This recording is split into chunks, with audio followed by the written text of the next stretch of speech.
रुद्रोपद्रवसंहाय हरते नमः स्वाहा हरे नमः स्वाहा।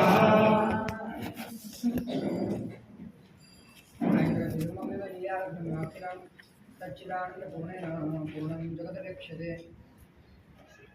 अनंतकारी अनंत कल्याण करणारा धर्मचक्रवर्ती हरिहर परमात्माના શાસનની અંદર થઈ ગયેલા મહોપાધ્યાય ઈશ્વરજી મહારાજ આપણને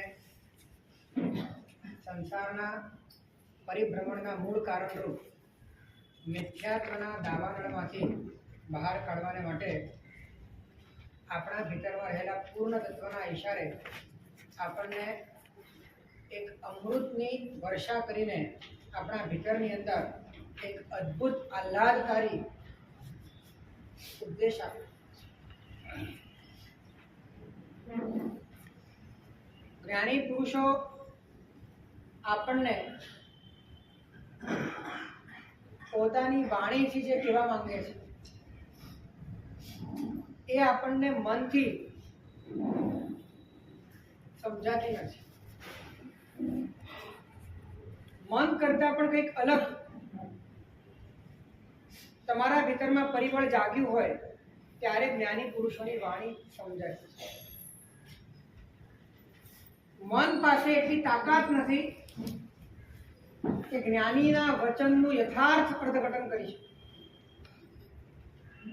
મનની સાથે ભીતરમાં કોઈક અણસારની રેખા જોડાયેલી પરમ તત્વને સૂક્ષ્મ રીતે પરોક્ષ રીતે પણ સમજવા માટેની બારી ખુલી ત્યારે જ એ મન જ્ઞાની પુરુષોના વચનને યથાર્થ રીતે સમજી શકે। નહીં તો વચનનું અર્થઘટન માત્ર બાહ્ય સપાટી પર મનના સ્તરે થાય અને આશય પકડાય।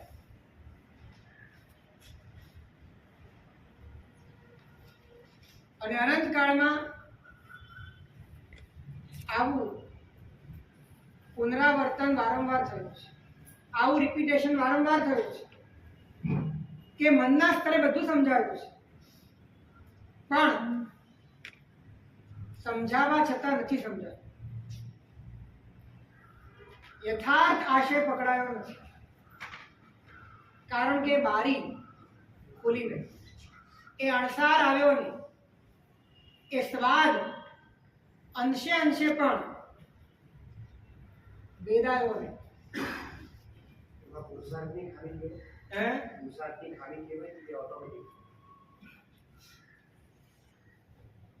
પુરુષાર્થની ખામી અપેક્ષાએ કહેવાય અને અપેક્ષાએ આમાં કાળ પણ કારણ છે। મુક્તિ અદ્વેષ આવ્યા પછી પુરુષાર્થની સંભાવના છે અને મુક્તિ અદ્વેષ વગેરે જે ગુણો છે એ ચરમાવર્તમાં આવ્યા પછી આવે છે, માટે ત્યાં કાળની અપેક્ષા છે।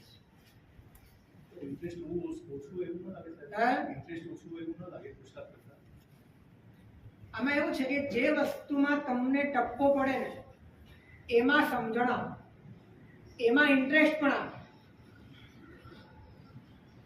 ઘણી વખત આપણને બધું સમજાય છે બુદ્ધિના સ્તરે પણ જે હાર્ટલી છેક અંદરથી એક્સપિરિયન્સ લેવલ પર સંવેદનના સ્તર પર જે કન્વિન્સિંગ થવું જોઈએ તે નથી। બુદ્ધિ ચૂપ થઈ જાય છે કેમ કે તર્ક અકાટ્ય છે, આની સામે તમે બોલી શકો એવું નથી પણ અંદર અંદર ક્યાંક વિરોધ છે, અંદર અંદર ક્યાંક વિદ્રોહ છે અને એનું કારણ એ છે કે તમારા અનુભવનો જે લગાતાર એક પારંપરિક રીતે અનાદિકાળનો અભ્યાસ છે એના કરતા સહેજ પણ જુદું તમારી અંદર ક્યાંય પણ તમને અનુભવાતું નથી। અને એ અનુભવ શરૂઆતમાં તો પરોક્ષ રીતે હોય છે, એ કોઈ પ્રત્યક્ષ અનુભવ નથી, તમારો અનુભવ બગડેલો જ હોય અનાદિકાળનો છે, પણ એ અનુભવ ખોટો છે અને બીજી કોઈક વસ્તુ છે જે સાચી છે, આ વાતનો એક અનુભવ હોય છે અને એ અનુભવ તમને જ્ઞાનીના વચન સ્વીકારવા માટે મજબૂર કરે છે.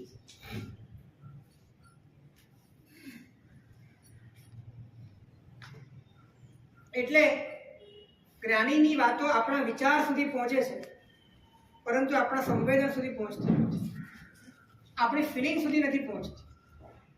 વિચાર સુધી પહોંચે છે, વિચાર કરી શકીએ છીએ, સમજી શકીએ છીએ, લોજિકલી આપણે કદાચ કન્વિન્સ થઈએ છીએ, પણ આપણું જે હૃદય છે, આપણો જે આશય છે, એમાં હજી પરિવર્તન થતું નથી.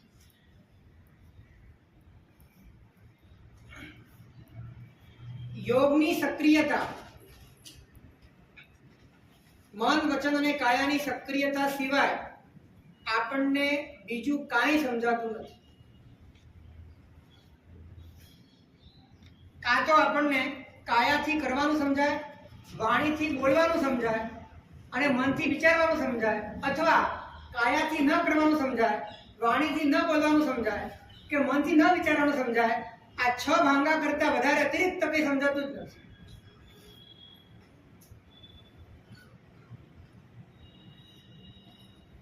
બરાબર છે? અને વાત જે કહેવા માંગે છે આ 6 કરતા જુદી છે.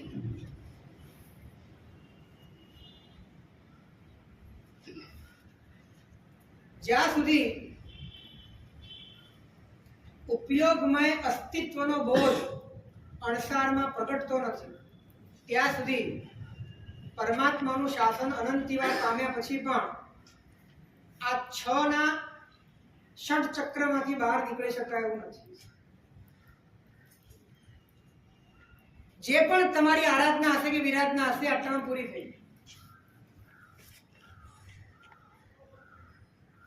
એટલે તમે અશુભ કરશો તો પણ કરતા બનશો, શુભ કરશો તો પણ કરતા બનશો. કરતા બનવું તમારું નિશ્ચિત રહેવાનું, કારણ કે આ 6 સિવાય તમારી પાસે બીજી કોઈ વ્યાખ્યા નથી.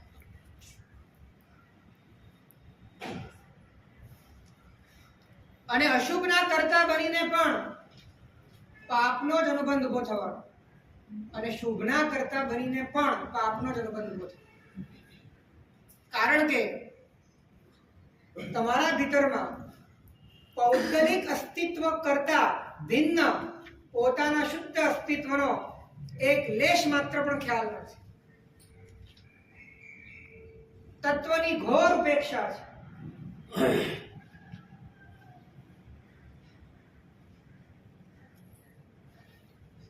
સાચું બોલો, અત્યાર સુધીના જીવનમાં સંસારના ક્ષેત્રે અને ધર્મના ક્ષેત્રે આ 6 ની બહાર ક્યારે ગયા છો? એક્સપિરિયન્સ લેવલ પર, સંવેદનના લેવલ પર, અણસારના લેવલ પર આ 6 ની બહાર ક્યારે ગયા છો? મન, વચન અને કાયા, કાં એની સક્રિયતા, કાં એની નિષ્ક્રિયતા, અને એના માધ્યમે પણ એની સાથે જ તમે જોડાયેલા છો, એના કરતા કંઈક જુદું છે, એ વાત સમજાતી નથી.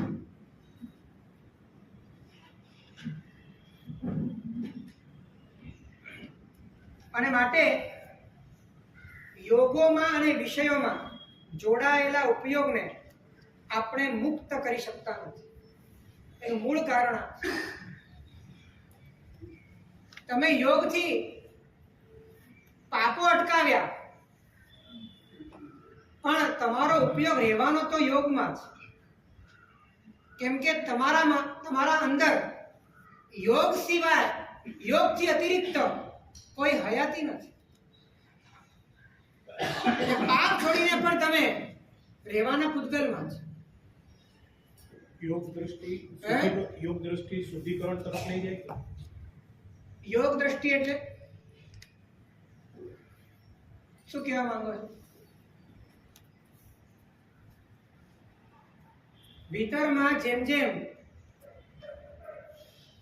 યોગ દ્રષ્ટિ સમુચ્ચય ગ્રંથની વાત કરતા હો, તો એની અંદર જે દ્રષ્ટિઓ બતાડી છે, બધી દ્રષ્ટિઓ એ અણસારની વાત છે.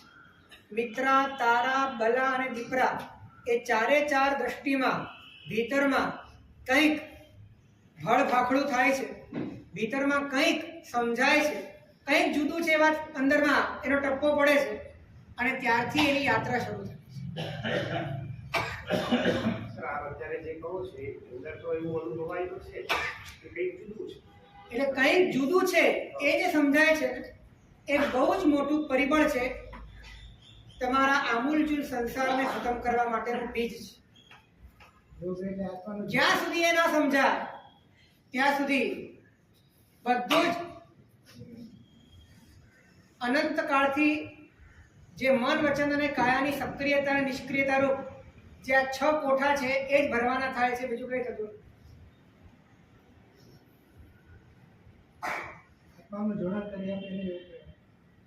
મોક્ષેણ જોયણાઓ જોગો, જે તમને મોક્ષની સાથે જોડી આપે તે યોગ છે. એ મોક્ષનું સ્વરૂપ એ તો શુદ્ધ આત્મા છે, એની સાથે જે જોડી આપે તે યોગ છે અને એની સાથે જોડાઈ જનાર એ ઉપયોગ પોતે જ છે. તમારા સ્વરૂપ સાથે યોગનું જોડાણ નથી થવાનું, તમારા સ્વરૂપ સાથે ઉપયોગનું જોડાણ થવાનું છે, કેમ કે ઉપયોગનું સ્વરૂપ છે, એ ઉપયોગમય છે. જેની સાથે તમારો અભેદ હોય એમાં પરિણમવું એ શુદ્ધ ધર્મ છે. જેની સાથે તમારો અભેદ હોય, જે દ્રવ્ય સાથે તમારો અભેદ હોય એ દ્રવ્યમાં પરિણમવું એ શુદ્ધ ધર્મ છે. તો યોગ એની સાથે આપણો કોઈ અભેદ નથી, ભેદ છે, જુદા છે. અનંત કાળમાં અનંતી વખત તમને જે મન વચન કાયા મળ્યા એ જ મળ્યા છે અત્યારે. એના એ જ છે કે બદલાય છે? ભેદ છે ને, ઉપયોગ અને યોગ વચ્ચે ભેદ છે. તો જેની સાથે આપણો ભેદ હોય એ રૂપે જ આપણે રહીએ, એ રૂપે જ પરિણમીએ. અને જેની સાથે આપણો અભેદ હોય એનું આપણને સહેજ પણ અણસાર ન હોય ત્યારે આપણે ઉદ્ગલમાં જ નિવૃત્તિ કે પ્રવૃત્તિના માધ્યમે કરતા ત્યાં જ બનીએ છીએ, ત્યાં જ ઊભા છીએ. આપણે એક ડગલું પણ આગળ પાછળ નથી. એટલે અંતરમાં તત્વના બોધનો કેટલો મોટો ચમત્કાર છે. સહેજ પણ તમને બોધ હોય, આખી દિશા ફરી, બધી આરાધના ફરી દો. પરમાત્માએ બતાડેલા દરેક અનુષ્ઠાનોની અંદર એક અલગ પ્રકારનો ટચ આવે. દરેક ક્રિયાઓ અમૃતમય બની જાય.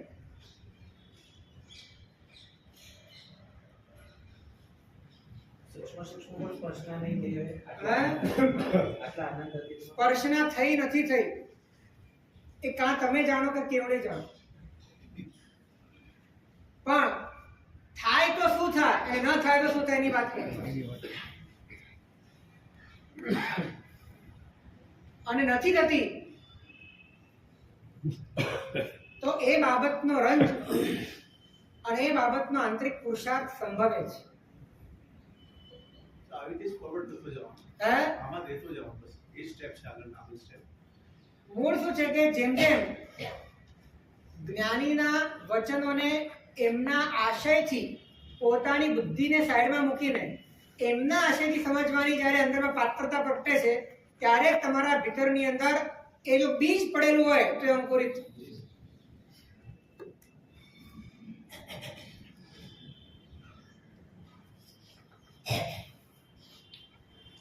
જેને અસ્તિત્વનો અણસાર હોય એની મન વચન કાયાથી નિવૃત્ત થવાની જે શૈલી હોય એ શૈલી જુદા ભાગની હોય.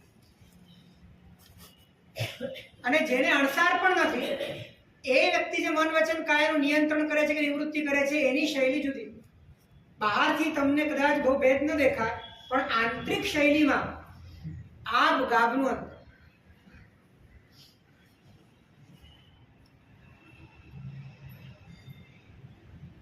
સમજાય છે ને?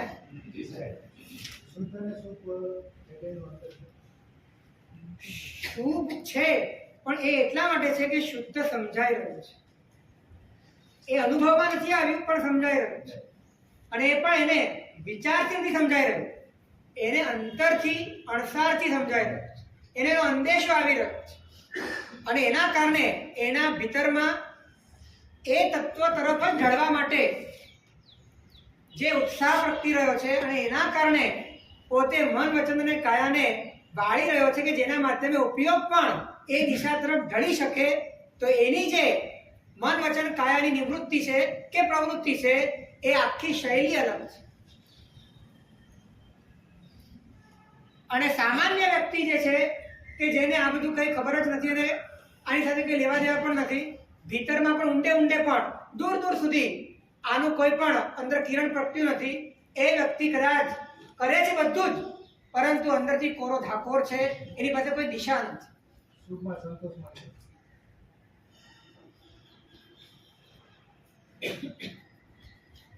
એ વ્યક્તિ જે પણ શુભ કરે છે તો એ શુભ માટે એને કાં તો વર્તમાનમાં કર્તા બનવાની લાલચ હોવી જોઈએ અને કાં તો ભવિષ્યમાં સુખની લાલચ હોવી જોઈએ, તો જ એ ટકી શકે છે શુભમાં, બાકી ટકી શકતો નથી. ફરીથી, જેના ભીતરમાં અંશ માત્ર પણ અણસાર નથી, એ વ્યક્તિએ શુભમાં ટકવું હોય તો કાં તો એને શુભના કર્તા થવાની લાલચ મળતી હોય, એટલે અહંકાર કરવાનો, અને કાં તો ભવિષ્યમાં ભૌતિક સુખોની લાલચ મળતી હોય તો જ ટકી શકે, બાકી ના ટકી શકે.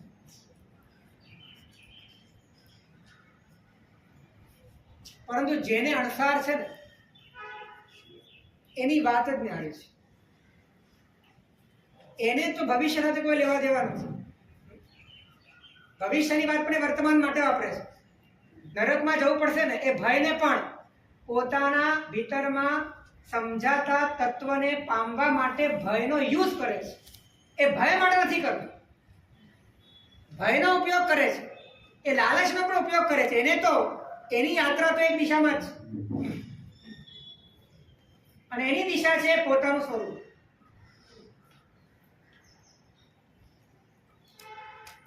આ અનસાર થયા પછી જો બી આપણે નેગેટિવમાં જઈએ છીએ, કરતાપણામાં કરીએ છીએ આપણે, તો એમાં આપણે અંદરથી એમ લાગે કે આ રોંગ છે, પણ પાછું વળી જ જવાય. વળી જવાય છે, અને જેમ જેમ વળી જવાય તેમ તેમ તમારું અંતર રસ તોડી નાખતું હોય, વૈરાગ્ય વધારી દેતું હોય, અને ફરીથી એ રસ્તે ન જવા માટે અંદરથી સંકલ્પબદ્ધ થતું હોય, તો સમજવું કે તમારી દિશા બરાબર છે. રસ તૂટવો બહુ જરૂરી છે. જેમાં રસ નથી રાખવો એમાં રસ આવી ગયો તો પછી અંદર તમારું જે સ્વભાવલક્ષી તંત્ર છે એટલું બધું જાગૃત થઈ જાય કે તાત્કાલિક ધોરણે એ વૈરાગ્ય ઊભો કરે, અને એવો વૈરાગ્ય ઊભો કરી દે કે બધું ધોઈ નાખે. પાછા તમે જ્યાં હતા ત્યાં તમને લાવીને મૂકી દે. સ્વસ્થાનાત યત પરસ્થાનમ પ્રમાતસ્ય વશાદગત તત્રૈવ ક્રમણમ ભૂય પ્રતિક્રમણમ ઉચ્યતે. સ્વસ્થાનમાંથી પરસ્થાનમાં ગયા, હવે પરસ્થાનમાં એડજસ્ટ થવાતું નથી, અંદરમાં મૂંઝારો થાય છે, અનકમ્ફર્ટ લાગે છે, એટલે પાછો જ્યાં હતો ત્યાં આવી જવા માટેનો પ્રયત્ન કરે છે, આવી જાય છે, એનું નામ પ્રતિક્રમણ છે. પણ એ દિશા ખબર હોય તો ને, દિશા જ ખબર ન હોય તો.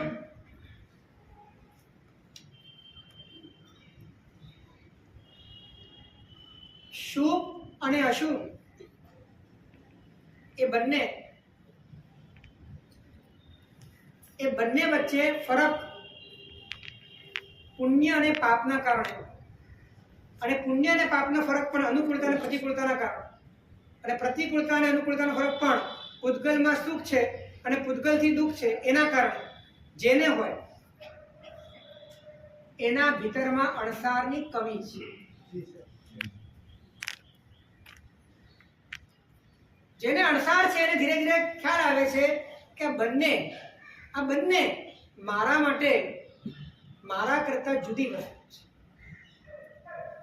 અને માટે શુભનો પણ ઉપયોગ એ કરશે, શુભને પણ પોતાના સાંસારિક સુખના કે સાંસારિક અસ્તિત્વના કે પૌદ્ગલિક વ્યક્તિત્વના ઉપભોગ માટે એને યોગ્ય નહીં ગણે.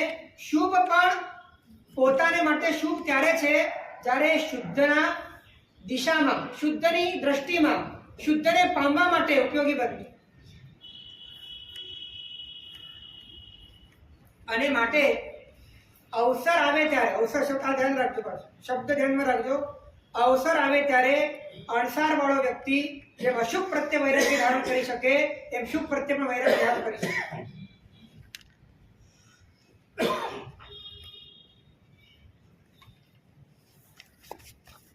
અને અવસર ન હોય ત્યારે એ શુભને ટકાવી શકે, શુભનું સારી રીતે પાલન કરી શકે, શુભમાં રમી શકે. અને કદાચ અશુભમાં ચાલ્યો જાય તો એમાંથી ઝપાટા ભેર નીકળી શકે.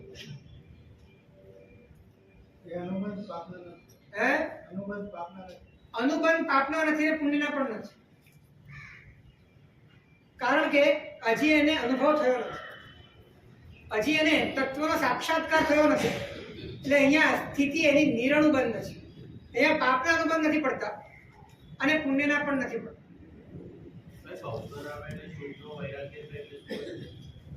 અવસર આવે એટલે કે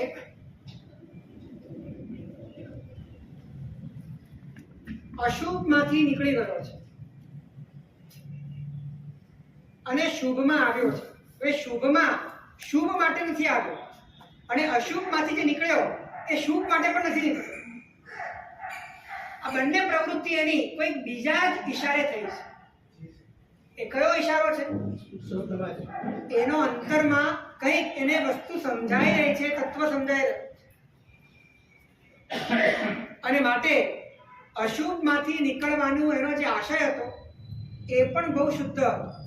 શુભને સેવવાનો જે આશય હતો એ પણ એકદમ શુદ્ધ હતો અને શુભમાં રહ્યો છે. તો એ શુભમાં રહેવા માટે શુભમાં નથી આવ્યો, પણ એ શુદ્ધને પામી શકતો નથી, માટે અત્યારે શુભમાં છે. અને આનાથી શુભની નજીક પહોંચી શકે એવી પૂરી શક્યતા છે. માટે એને શુભને આદર્યું છે. કારણ કે અશુભ તો એને પોતાનાથી બહુ દૂર લઈ જશે, શુભ એને નજીક લઈ જવાનું કામ. પણ એ નજીક જ લઈ જઈ શકે છે, એની અંદર પરિણમવાનું કામ એને તો પોતે જ કરવું પડે છે. અને જ્યારે પોતે એકદમ નજીક આવી જાય છે, સ્થિર થઈ જાય છે અને જ્યારે છલાંગ લગાડવાની છે તો એ વખતે શુભનું પણ આલંબન એને છોડવું પડે તો એના મનમાં એ વખતે હિચકિચાટ થશે. કારણ કે એ શુભને જેને માટે સેવ્યું હતું એ મુખ્ય તત્વ જ્યારે મળી રહ્યું છે ત્યારે એમાં શુભનો કોઈ અનાદર થતો નથી, એમાં ઉલટી શુભની સાર્થકતા છે. પરમાત્માની ધ્યાન કે પરમાત્માની નમસ્કારમાં આપણે નૌકારવાળી કરવા બેઠા હોય, આ શુભ છે, હવે એ અંદર સુધી લઈ જાય તો ઓટોમેટિક ચૂકી જાય. જ્યારે એકચ્યુઅલી આ ઘટના જીવનમાં ક્યારેક ઘટતી હોય, બધાને જ ઘટે એવું નથી, પણ એક પદાર્થની સ્પષ્ટતા માટે હું તમને વાત કરું છું. એટલે તમારી આ ભૂમિકા છે એવું તમારે અત્યારે માની લેવાની જરૂર નથી, પણ એક અણસારવાળા જીવની સ્થિતિ કેટલી બધી પરફેક્શન વાળી હોય છે અને એ ક્યાંય પણ અટકતો નથી. એનું કારણ શું હોય છે બતાડવું છે.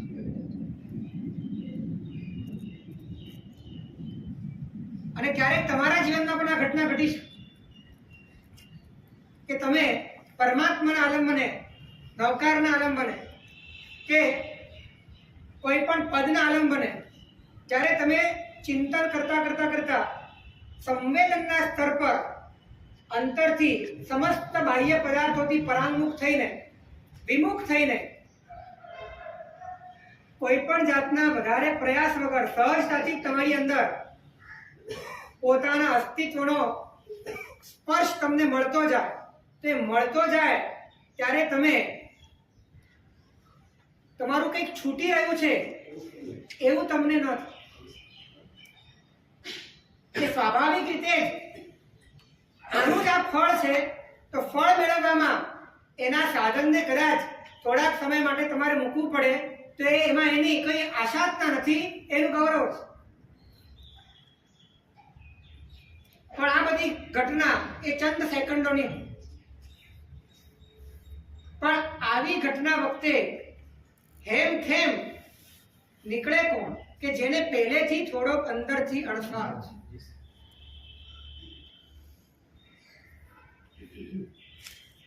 નહીં તો એક પ્રકારની જે પકડ છે ને, એ પકડ તમને ક્યાંય પણ આગળ જવાનું.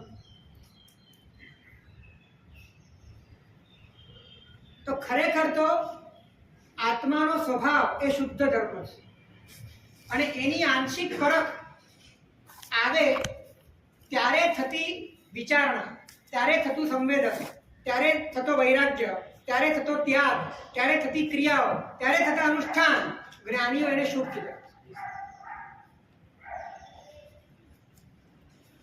અણસાર છે કે નહીં એનું સૌથી સામાન્ય બેરોમીટર રહેશે રુચિ છે કે.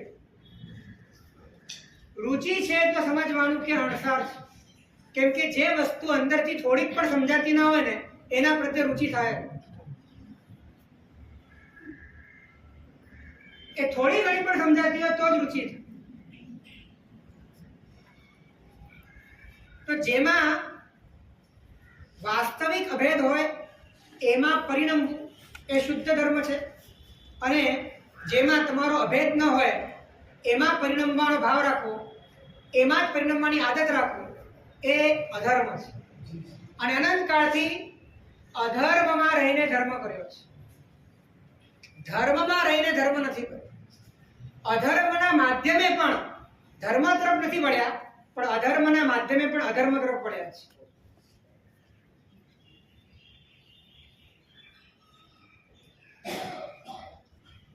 રુચિ એ જ સમ્યક દર્શન. રુચિ એ વ્યવહાર સમ્યક દર્શન. સિદ્ધ ચક્રની અંદર કહેવામાં આવ્યું છે કે રુચિ વિવાદ. એટલે રુચિને બે રીતે લેખવી શકાય. રુચિને જો રાગ ગણો, પ્રીતિ ગણો, અનુરાગ ગણો, તો એ અનુરાગ કે પ્રીતિ એ આત્માનો મૂળ ધર્મ નથી. કેમ કે આત્મામાં એવો કોઈ રાગ દ્વેષનો શુદ્ધ પરિણામ હોતો નથી. આત્માના સ્વભાવમાં એવું છે નહીં. પરંતુ એને અંદરથી સમજાવવાના કારણે કે બેસવાના કારણે, કર્મો હળવા થવાના કારણે, મિથ્યાત્વ મંદ થવાના કારણે એને વસ્તુ સમજાય છે, માટે પ્રીતિ જાગે છે. તે પ્રીતિ એનું વ્યવહાર સમ્યક દર્શન છે. અને રુચિનો અર્થ જો પ્રતીતિ કરીએ તો એ નિશ્ચય સમ્યક દર્શન. બે રીતે ઘટાડી છે. રુચિના બે અર્થ છે, એક રાગ પણ છે અને એક પ્રતીતિ પણ છે. રાગ એ વ્યવહાર સમ્યક દર્શન અને પ્રતીતિ એ નિશ્ચય સમ્યક.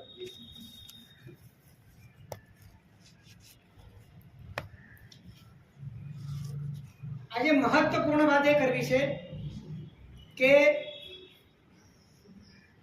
અનંતકાળથી આપણે જૈન શાસનને પામીને, અનંતિવાર પામીને, અનંતિવાર દીક્ષા સુધી પહોંચીને મન વચન અને કાયાથી પરમાત્માએ જે બતાડ્યું એ કર્યું, એ બોલ્યા અને વિચાર્યું. પરમાત્માએ જેની ના પાડી એ ન કર્યું, એ ન બોલ્યા અને ન વિચાર્યું, છતાં પણ મોક્ષ ન થયોનું શું કામ? આ છ વસ્તુ આપણે આદરી છે. તો રહી શું ગયું? હવે આ રુચિ એ તમે જાણ્યું કે રુચિ કેળવવી જોઈએ, માટે તમે વિચારના સ્તરે પણ કેળવી લીધું. પણ એમાં તમારું અંતર કે પલળ્યું નહીં, તમારું ભીતર ભીનું થયું નહીં. તમને અંદરથી એ જે રિયલાઇઝેશન થવું જોઈએ, અંતરથી તમને જે અણસાર આવવો જોઈએ તે નહીં આવે. એટલે યાત્રા અધૂરી રહી. આત્માની વાતો વિશે અનંતજી વાત સાંભળી છે ને? સાંભળી જોઈએ. આત્માની વાતો પણ સાંભળી હોય, આત્માની વાતો બીજાને કરી પણ હોય, કદાચ એનું સૂક્ષ્મ ચિંતન પણ કર્યું હોય, એ બધું જ કરવા છતાં બધું જ વિચારની સપાટી ઉપર રહી ગયું. એટલે પરમાત્માએ કીધું છે તત્વનું ચિંતન કરવાનું, એટલે મનથી બધું કર્યું. મનથી જે કરવાનું તે કર્યું, અને મનથી જે નથી કરવાનું પણ ન કર્યું. છતાં પણ આપણે ત્યાં જ્યાં હતા ત્યાં જ ઉભા.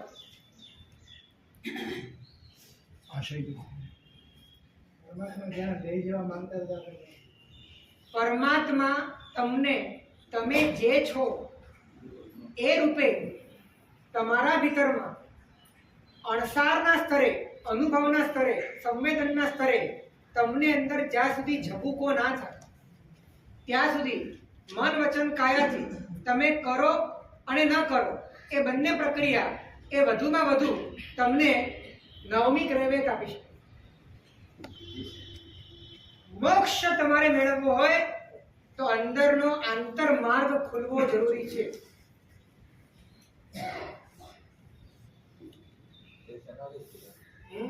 હવે એનો અર્થ આ નહીં સમજતા કે પરમાત્માએ જે મન વચન કાયાથી કરવાનું કીધું છે અને જે નથી કરવાનું કીધું એ નકામું છે. એ બધું જ સમજાયા પછી અતિ કામનું છે. એ તમામ શુભ એ શુદ્ધને પામવા માટે અત્યંત સાધનભૂત છે.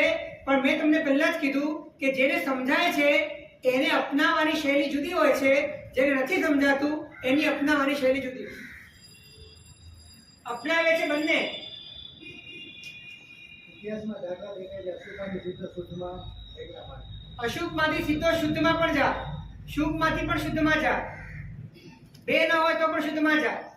પણ મોટા ભાગના જીવો અશુભમાંથી શુભમાં આવીને શુદ્ધમાં જાય. એ રાજમાર્ગ આ જ છે. અને હકીકતમાં તો એ છે કે અશુભમાંથી શુભમાં આવવું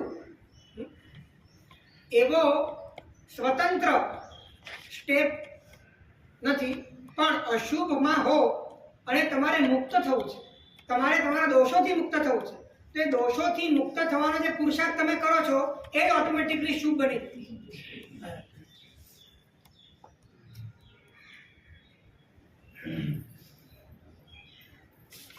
તમને તમારા ભીતરના તમામ દોષો અંદરથી ખટકે અને તમારા અસ્તિત્વનો ભાગ નથી એ વાત સમજાય અને એનાથી તમે ભેદ કરવા માટેનો આંતરિક પુરુષાર્થ કરો અને ભેદ કરવા માટે બાહ્ય સ્તરે મન વચન કાયાથી નિવૃત્તિ, નિયંત્રણ કે નિષેધ કરો અને એના કારણે તમારા જીવનમાં જે પરિવર્તન આવે એ ઓટોમેટિક શુભ આવે છે.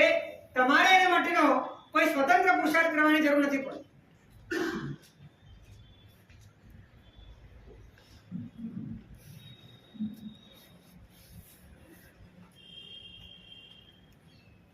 પરંતુ લક્ષ્ય જ્યારે નથી હોતું ત્યારે સ્વતંત્ર શુભ રાખવું પડે છે. અને સ્વતંત્ર શુભ રાખ્યું ત્યારે એ શુભને ટકાવવા માટે, શુભમાં રહેવા માટે તમારે અહંકારનું પીઠબળ જોઈએ. બહુ સૂક્ષ્મ વાતો છે આ, બહુ ઝીણી વાતો છે અને કદાચ થોડી કડવી પણ છે. સર, આમ કોઈ પણ ધર્મ આરાધના ધર્મક્રિયા શુભની પ્રવૃત્તિમાં સહજે દેવગુરુ ધર્મની કૃપા તો હોય જ છે, તો કેવી રીતે કહેવાય કે અહંકાર જ અંદર દૂર થશે? હકીકતમાં કેવું છે કે દેવગુરુ ધર્મ એવું સમજાય છે ને એવું અનુભવાય છે. એમની કૃપા મારી ઉપર છે. ત્યારે પણ જો તમારું લક્ષ્ય પૌદ્ગલિક દિશાનું છે ત્યારે તમારી કૃપાનું જે અર્થઘટન છે એ પણ જુદું છે. તમારી કૃપાનું અર્થઘટન શું છે? સારી રીતે થાય. આ બધી સુક્રિયાઓ મારાથી નથી થતી, એમની કૃપા. સારી હવે રીતે તમને જોઈએ છે શું? સારી રીતે જાય. તમને જોઈએ છે શું? સારી રીતે જાય. ખરેખર શું જોઈએ?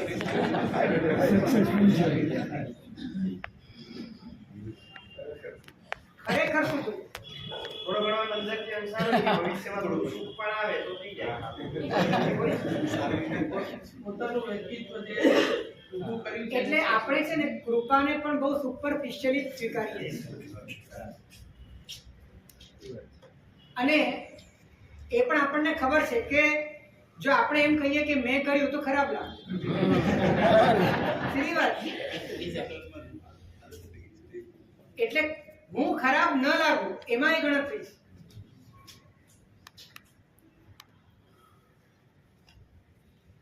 મોહ કેટલો ખતરનાક છે.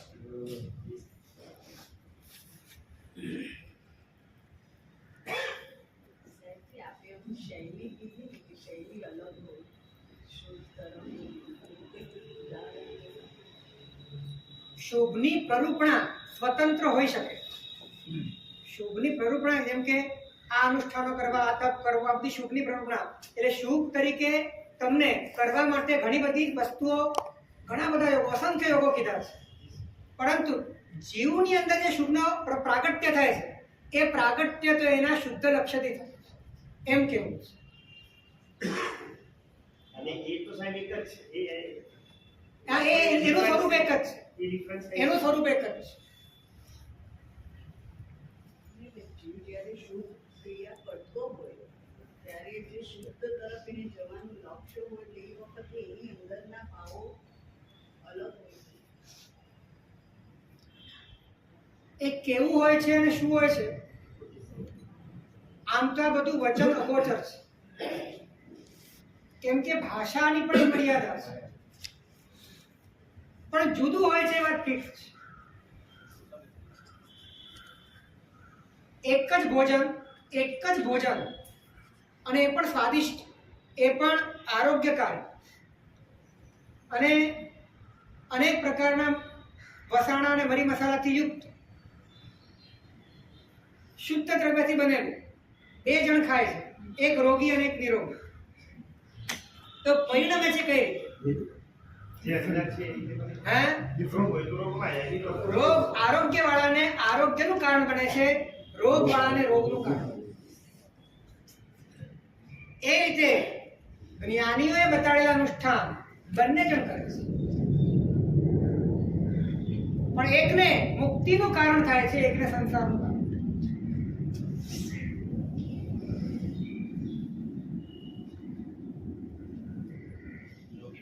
કમસે કમ અણસારની ભૂમિકામાં બીજું કઈ હોય કે ના હોય, મુક્તિ અદ્વેષ પણ હોય ને તો એ કામ. મને મારા સ્વરૂપની વાત, જેમાં ઉદ્ગલનો એક છાંટો પણ નથી, જેમાં મન વચન કાયાની કોઈ વાત પણ નથી, માત્ર જ્ઞાન સ્વરૂપ આત્મા જ છે, આવા મુક્ત સ્વરૂપની વાત અંતરથી વધાવવા માટે જીવ તૈયાર થાય, અને કદાચ વધાવવા તૈયાર ન થાય પણ વિરોધ તો ના જ કરી શકે એટલી ભૂમિકા પણ જો આવે તો ત્યારથી એ જીવનો ધીરે ધીરે વિકાસ થાય. પહેલા ભૂતકાળમાં ક્યારે બી અદ્વેષની ભૂમિકા આવી નહીં હોય. આવી હશે, બધાનું અલગ અલગ તંત્ર ચાલતું હોય છે. જ્ઞાનીઓને ખબર છે અને તમારા અંતરને ખબર પડી શકે. જેમ આપણે કીધું કે અસંખ્ય વાર આપણે સંયમ લીધું છે, બધું અનંતી વાર સંયમ લીધું. એ જે ચર્માવર્ત કાળ પહેલાના જેટલા પણ સંયમો છે એની અંદર આ કોઈ ભૂમિકા આવી નથી. ના, આ પ્રકારના પ્રવચનમાંથી સાંભળ્યા છે, આની પર ચિંતન છતાં પણ નથી આવ્યું. ભગવાનની નિષ્ઠાની સાંભળી સમાશ્રમમાં અનંતી વાર ગયા છે, પરંતુ આ જીવ એટલો કર્મોના ભારથી દબાયેલો અને માટે દરેક જગ્યાએ માત્ર પોતાના ભૌતિક સુખની લાલચને આગળ કરીને ચાલનારો, એને ખબર છે કે નિર્ગ્રંથ પ્રવચન વગર ભૌતિક સુખની પણ પરાકાષ્ઠા મળતી નથી. નિર્ગ્રંથ પ્રવચન વગર તમારે નવમી દ્રવ્ય કે જવું હોય ને તો અન્ય લિંગમાંથી ના જઈ શકે. તમારે જીન લિંગ એટલે કે અર્યંતના પ્રવચનમાંથી જ, નિર્ગ્રંથના શાસનમાંથી નવમી દ્રવ્ય કે જવા. એટલે અભવ્ય પણ દીક્ષા પરમાત્માના શાસનમાં લે છે એનું કારણ આ છે. દીક્ષા લીધો એ આશય તેવું ન હોય ને સાહેબ. કોણે કીધું એવું ના હોય? સુખનું એ જ આશયથી રહે છે અભવ્ય તો. એ અભવ્ય નોર્મલ જીવો જે બી હોય. અને નોર્મલ જીવો જે ચર્માવર્ત પહેલાના છે એમાં મોટા ભાગે એમના આશયની શુદ્ધિ હોતી નથી.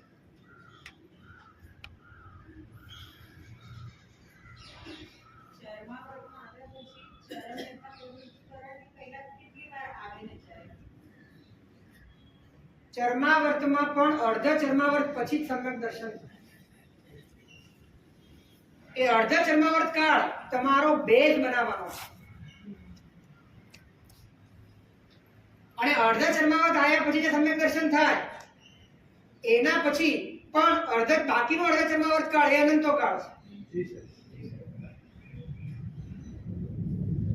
એટલે સમ્યક દર્શન પામ્યા પછી પણ જીવ જો સુધરે નહીં, જાગૃત ન થાય, ચારિત્રના એટલે કે સ્થિરતાના પરિણામમાં પોતે આંતરિક રીતે ઠરે નહીં, તો એનો પણ સંસાર લાંબો છે.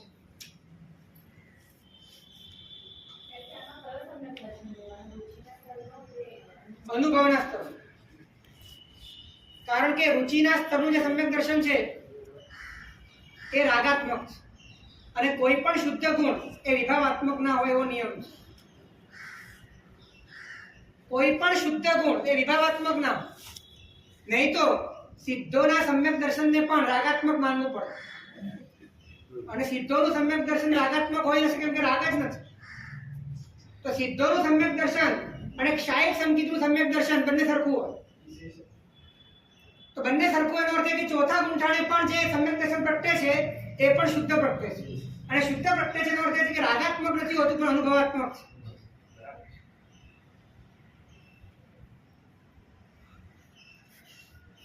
તો જેને અણસાર હોય છે એ વ્યક્તિની પરમાત્માના શાસનના વ્યવહારમૂલક ધર્મ પદ્ધતિને અપનાવવાની જે શૈલી જુદી હોય છે એ કઈ કેવી હોય છે થોડોક સમજવાનો પ્રયત્ન. અને જેને અણસાર નથી એની સ્થિતિ કેવી હોય છે તો કે જેનો નિષેધ કરો છો, નિષેધના માધ્યમે પણ જો એમાં જ જોડાવવું પડે, જેની નિવૃત્તિ લો છો નિવૃત્તિના માધ્યમે પણ એમાં જ ઉભા રહેવું પડે છે અને જેનું નિયંત્રણ કરો છો તો નિયંત્રણના માધ્યમે પણ એના કરતા બનો છો. તો સમજવાનું કે વૈરાગ્યનું અનુસંધાન હજી તત્વ સાથે થયું નથી, હજી આપણી શૈલી અણસાર વાળી નથી. 3 વાત કરી, ફરીથી કહું છું. જેનો નિષેધ કરો છો એમાં નિષેધના માધ્યમે પણ જો તમારે જોડાવવું પડે. દાખલા તરીકે એક વાર્તા તમે સાંભળી હશે. 2 સંન્યાસીઓ હતા, જતા હતા, નદીમાં એક છોકરી ડૂબતી હતી. છોકરીએ બચાવવાની બૂમ પાડી. એક સંન્યાસી ગયા, છોકરીને તેડી લીધી, નદી પાર એને કરી દીધી. એની સાથે જે બીજો સંન્યાસી હતો એ જોતો રહી ગયો. એને પેલા સંન્યાસીને કહ્યું કે તારું આખું બધું ચારિત્ર ખતમ થઈ ગયું. લગભગ દર 5 મિનિટે એને ઉથલો માર અને એને સંભળાવ્યા જ કરે કે તે છોકરી ઉપાડે, એ પણ ભીની હતી, પાણીમાં હતી અને તે આટલી વાર સુધી એને ઉપાડીને ત્યાં મૂકી. તારું ચારિત્ર ભ્રષ્ટ થઈ. હકીકતમાં પેલાએ મૂકી દીધી પછી ને તો બહુ યાદ નથી, પણ પેલાને બહુ યાદ. એટલે પેલો વારંવાર સંભળાવ્યા જ કરે છે. પછી પેલો કંટાળ્યો અને એને કીધું કે મેં તો 5 મિનિટ માટે ઉપાડેલી, તું 2 કલાકથી ઉપાડી.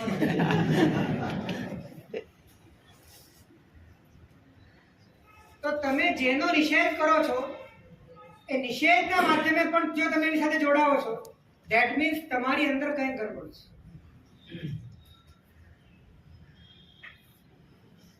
તમે નિવૃત્તિ લો છો અને નિવૃત્તિના માધ્યમે પણ જો તમે એમાં જ ઉભા રહો તો સમજવાનું તમારી અંદર તમારી પાસે આગળનું કોઈ લક્ષ્ય જ નથી. અહીંયા ડેડ એન્ડ આવી જાય છે, પતી ગયું. હવે આનાથી આગળ તમને સૂચતું નથી, ખબર જ પડતી નથી. 10 વર્ષથી મેં દુકાન છોડી દીધી છે. મેં દુકાને જવાનું બંધ કર્યું. આ વાત કહેવા માટે એક નવી દુકાન ખોલી.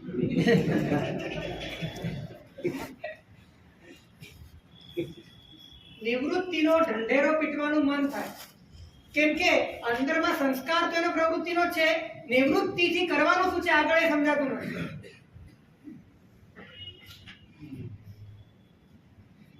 કારણ કે એની પાસે અણસાર નથી. અણસાર હોય એને નિવૃત્તિની સાર્થકતા ખબર પડે, અણસાર ન હોય એને નિવૃત્તિ નિરર્થક જ લાગે અને નિવૃત્તિના બદલામાં પણ એને કંઈક વળતર મળવું જોઈએ. એ માટે સમાજ પાસે અભિપ્રાયની ઉઘરાણી કરી આપે.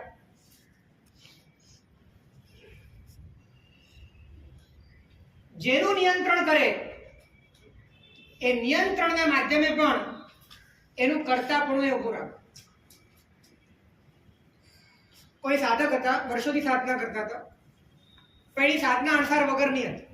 બધા સાધના કરે તો આપણે સાધના કરવી જોઈએ. સાધના કરતો હતો પણ અણસાર નહોતો. સાધના પણ એટલા માટે કરતો હતો બીજા કરે છે, અને મારે પણ સાધના કરવી છે. એની સાધના મોટા ભાગે એક વાત ધ્યાનમાં રાખજો, જે વ્યક્તિને અંતરથી અણસાર ન હોય ને એને સાધકતામાં બતાડવું પડે એવી સામગ્રીનો વધુ ને વધુ સંચય કરવો, બતાડી શકાય એવી સામગ્રીને વધારે ભેગી કરવી. અને બતાડી શું શકાય? કઈ બહારનું બતાડી શકાય. આ છોડ્યું, તે છોડ્યું, ફલાણું છોડ્યું, ઢીકણું છોડ્યું, આનો ત્યાગ કર્યો, આ ત્યાગ કર્યો, એવું કંઈક બતાડી શકાય. એટલે એને એના જીવનની અંદર એટલું બધું આમ ઢગલાબંધ નવું કરેલું, લોકોની અંદર માન સન્માન હતું. હવે સાધક એક વખત કોઈ ગૃહસ્થના ત્યાં જાય છે, અને વાતમાં ગૃહસ્થ ના મોઢે એક વાત ખબર પડે છે. ગૃહસ્થ કહે છે, મને પરમાત્મા તત્વની અનુભૂતિ થઈ ગઈ. અને એ વાત એકદમ એની પ્રામાણિક છે, એની વાત એકદમ સાચી છે. અને એ વખતે પેલો ભભૂકી ઉઠે છે, નોટ પોસિબલ. અમે વર્ષોથી સાધના કરીએ છીએ, વર્ષોથી અમે તપ ત્યાગ કરીએ છીએ, વર્ષોથી ઘર-બાર છોડ્યા છે, અને અમને ના થાય તને થઈ જાય, થઈ જ નથી. તો અહીંયા એને જેનું નિયંત્રણ કર્યું છે એ નિયંત્રણનો કર્તા બનીને એમાં જ ફસાય.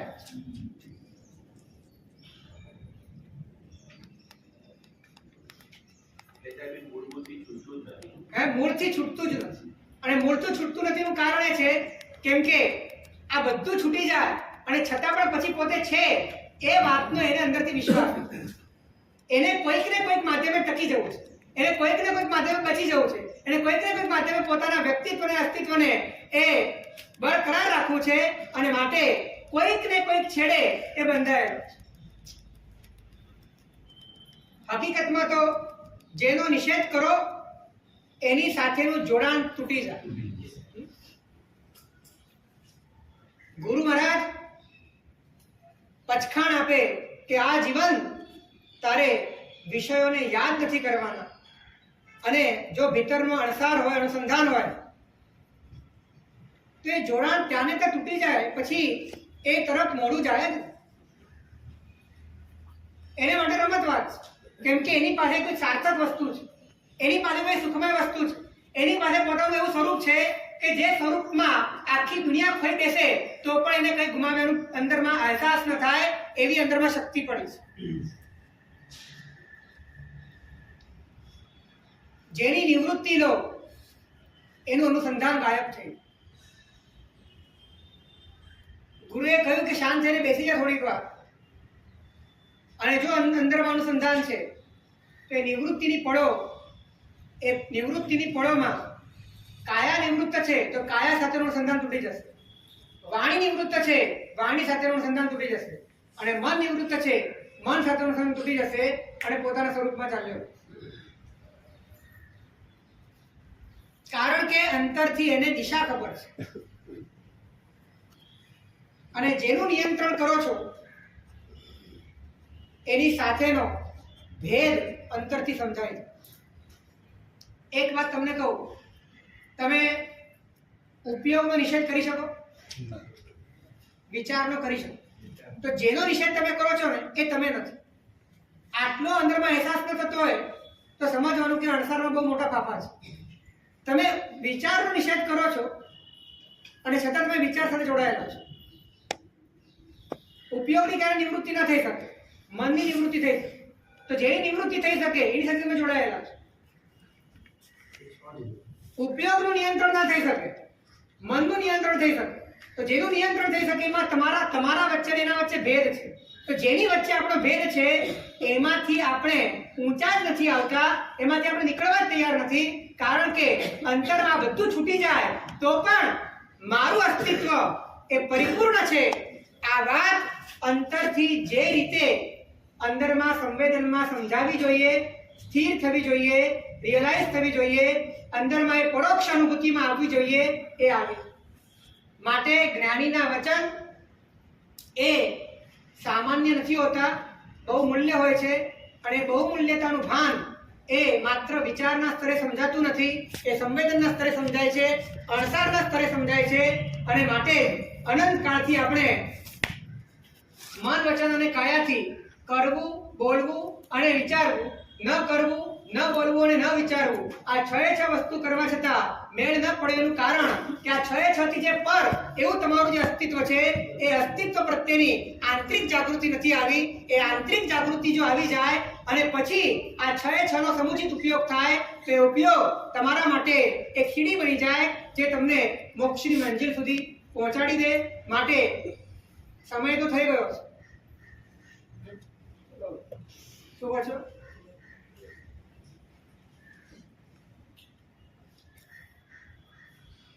બંનેની શૈલી એનો ભેદ સમજાય છે કઈ? આપણી હાલત શું છે? આપણી સ્થિતિ શું છે? આપણે પહેલામાં છીએ કે બીજામાં છીએ? આપણે પણ નિવૃત્તિ કરીને તેમાં જ ઉભા રહીએ છીએ, નિષેધ કરીને એમાં જ ઉભા રહીએ છીએ, નિયંત્રણ કરીને પણ ત્યાં જ અટકી જઈએ છીએ. તો પછી શા માટે કરેલું?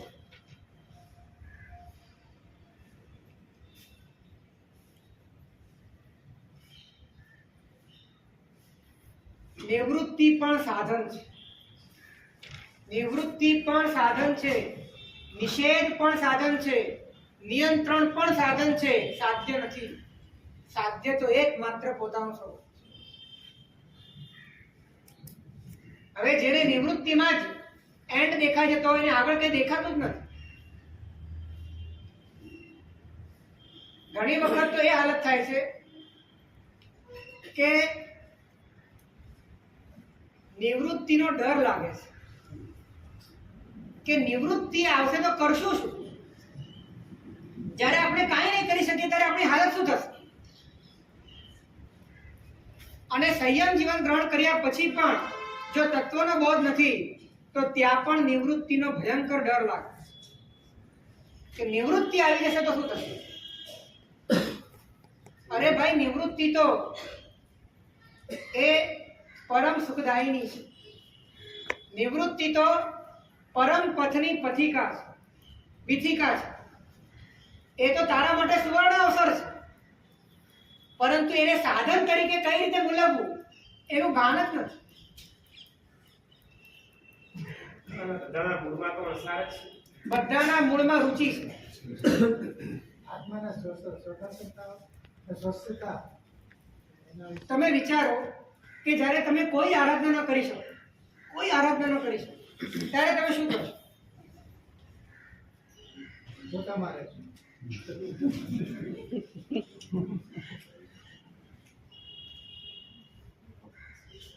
ત્યારે કોઈ કેમ કહે છે કે તમે જે જૂનું જૂનું કર્યું હોય એ બધું યાદ કરી રાખો. તો એ યાદ કરીને પણ છેલ્લે તમારી જે આખી જૂની કેસેટ છે એ આખી કરતા ભાવથી ખરડાયેલી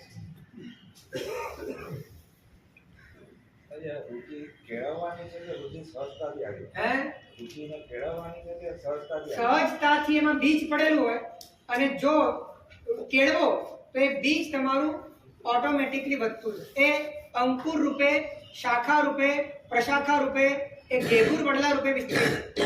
પણ અંદરમાં એક બીજ હોય તો જ થાય. અને પુરુષાર્થ કરવાનું મન થાય છે ને એનો અર્થ એ છે કે બીજ છે ખરું.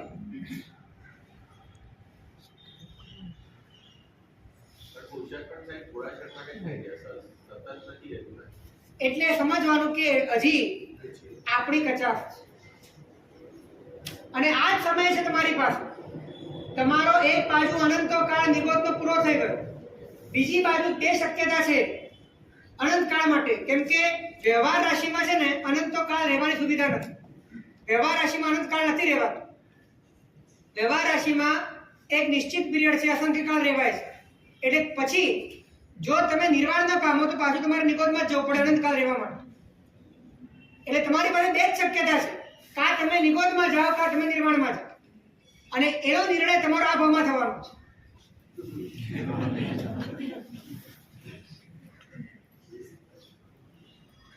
અને આ ભાવમાં તમે જો પૂતગલ તરફ ઢળ્યા તો નિબોધ ઊભી છે, અને સ્વરૂપ તરફ ઢળ્યા તો નિર્વાણ દરવાજા ખુલ્લા છે. અને એ માટે આંતરિક રીતે રુચિનો પુરુષાર્થ એ રીતે કરીએ કે અંદરમાં પોતાનું સમસ્ત પૂતગલોથી પરિમુક્ત એવા પોતાના સ્વરૂપની શ્રદ્ધા બળવાન બને, અને આંતરિક રીતે આપણે એમાં જ ઢળવા માટે, એને જ પામવા માટે જ્ઞાનીઓ બતાડેલા દરેક અનુષ્ઠાનને એક મુમુક્ષુની શૈલીથી અપનાવી શકીએ અને આપણા જીવનમાં અભ્યુદય પામીએ. શુભેચ્છા. દિનાજ્ઞા વ્યક્ત કંઈ પણ બોલાવતો નમસ્તુ સર્વ જગત વરૈત નિરતા ભવન્તુ ભૂતગણા દોષ પ્રયન્તુ નાશ સર્વત્ર સુખી ભવતુ લોક.